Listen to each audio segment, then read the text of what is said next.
Ever wondered how creators make smooth zooms, pans, or animation in Capcut? It's all in the keyframes. Let's go.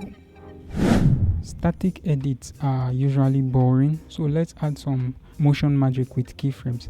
Now you want to add your footage to your timeline. Keyframes can be used to zoom in, zoom out of a clip. You want to have that smooth zoom in and out of a talking shot. It's pretty simple. Now from the starting of the clip, you want to add a keyframe, and to do this you just go to your video properties and basic, and then you see the add keyframe button, which are the little diamond sign attached. Now you can click on add keyframe at the start of the footage, and then you want to scroll in a little bit, and then you want to add another keyframe at this point. Now for your second keyframe, you want to increase the scale a little bit, how you want your footage to be zoomed in, and then when you play this, as you can see, it gently or smoothly zoom in gradually till it reach the second keyframe.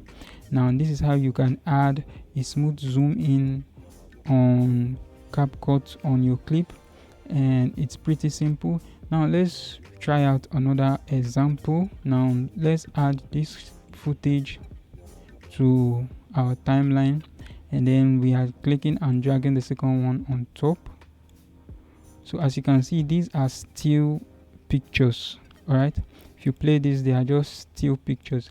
Now you might not have the chance or the opportunity to take a video of, let's say, this product, which is the bottle, and you can animate it on Capcut. So to do that, let's just add our first keyframe at the start, and then scroll in to, let's say, almost the ending, and then want to add another. Now for this second one, we want to animate this to make it move, to rotate it. What we do is we'll go under rotate, and then we rotate this to, let's say, here. Now what we are saying is, from this first keyframe, we want it to start moving, rotating till it gets to this number of rotation, which we have imputed under the rotate button.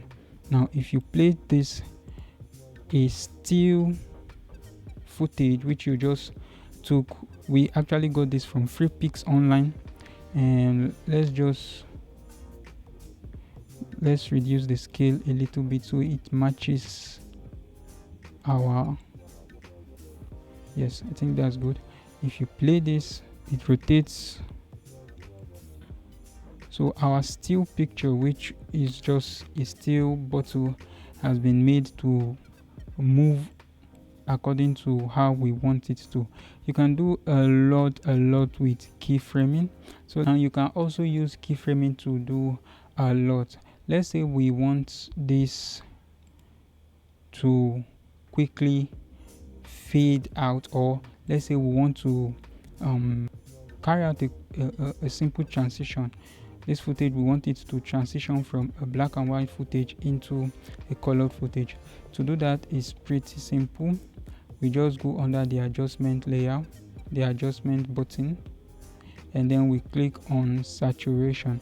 Now you want to click on saturation, and then you want to click on where you want it to, the color to start popping out, and then let's say here, and then you want to add another keyframe there. Now you want to go to your first keyframe, and then you want to reduce your saturation to the least. All right, now if you play this, you see it starting from black and white, and then it will gradually fade into your colored footage. That's another example you can do.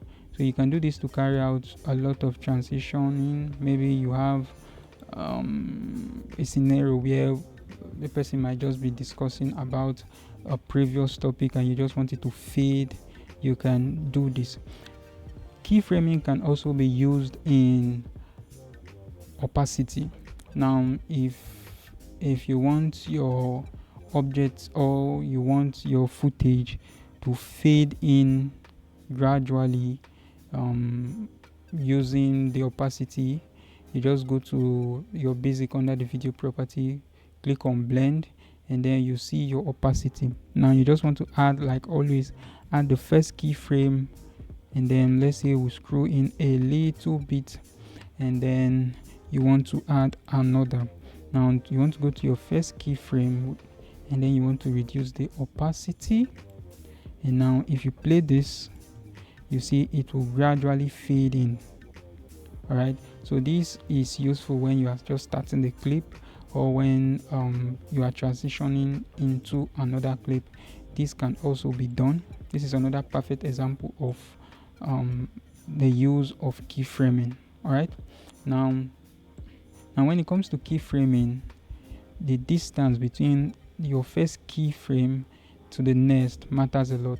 Now if we want this footage to fade in quickly, we just need to reduce the distance between the first and the second, and as you can see, it will fade in quickly. If we want this to take a longer time before it fades in, we just increase the distance, and if you just watch it, it will take a longer time before it fades in. So the distance matters a lot.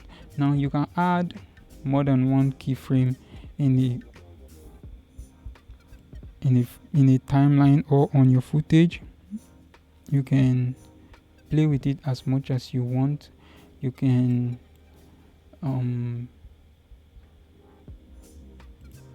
scale it up and bring it down. You can just be creative, and if you play this, you just see that at every point you add a keyframe, your manipulation at that point, Capcut will just has a way of flowing with it. So you can have more than one keyframe in your footage, and you can be creative with it. So keyframing is a powerful tool. You can use it to do a lot, and I hope this video covers the basic of keyframing. So if you have not subscribed to this channel, please do that right now by clicking on the subscribe button and clicking on the bell icon to get notification of other videos when we drop them. Thank you. See you in the next video.